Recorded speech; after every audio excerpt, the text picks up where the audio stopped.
मोर प्रिय पिलामाने आशा करी समस्ते बहुत ही भलरे थिबो एवं आपणकर परिवार भी प्रायतः समस्ते बहुत ही भलरे थिबे। जदि आपण किंबा आपणकर परिवार केही भी प्लस टू आपणकर पढ़ुचंती माने ऑलरेडी प्लस टू आपणकर रिजल्ट प्रायतः पब्लिश हो जाइछि ठीक अछि।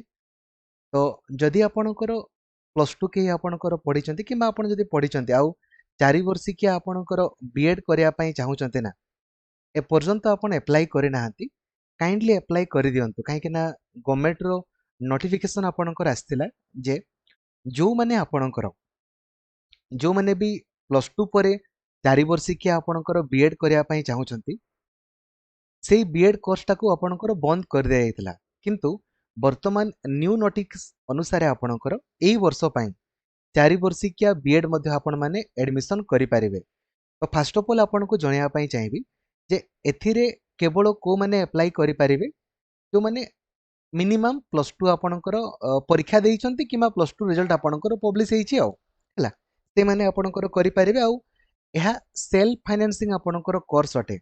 आम ओडिसार एई सबु जगार आपण माने पढ़ी पारिबे। देखंतु गंगाधर यूनिवर्सिटी संबलपुर आपण Utkal university Bhubaneswar Ravenshaw university Cuttack SCS college आपणकर पुरी एफएम कॉलेज आपणकर बालेश्वर एई सबु जगार आपण माने 4 वर्षिकिया बीएड करि पारिबे। 4 वर्षिकिया बीएड माने आपणकर कोन ना आपणकर प्लस 3 भी कंप्लीट हे जिवो आ बीएड भी आपणकर कंप्लीट हे जिवो। सिलेक्शन केमिति हबो प्योरली मार्क बेसिस रे आपणकर हबो। तो जदि आपणकर भलो परसेंटेज अछि 10th रे भी प्लस 2 रे भी देन आपण माने अप्लाई करंतु। अप्लाई कला बेले आपण माने एई जो पांचटा कॉलेज अछि याकू चॉइस देबे आउ 1 2 3 4 5 आकार चॉइस देबे मार्क अनुसार सिलेक्शन हबो जार मार्क अधिक सी आपणकर सिलेक्ट हबो। लास्ट डेट देखंतु आपणको पई बढ़े दिया हेछि वर्तमान लास्ट डेट आपणकर 1 जून आपणकर करा हेछि ठीक अछि। आउ जो माने पूर्वरु धरा जो आपणकर अप्लाई करथिले ते माने आपणको ताकू एडिट करि पारिबे एबे भी आपणकर एडिट करि पारिबे आउ मार्क जो माने अपलोड करि नाहंती से माने भी आपणकर मार्क वर्तमान अपलोड करि पारिबे। तो केमिति अप्लाई करिवे किमा जो माने ऑलरेडी धरा जो प्लस 3 पई अप्लाई करथिले किंतु से बीएड पई भी अप्लाई करिया पई चाहुचंती तो जो माने ऑलरेडी अप्लाई करथिले से माने एडिट करि देबे हला एडिट करि देबे देन आपणकर हेइ जिवो।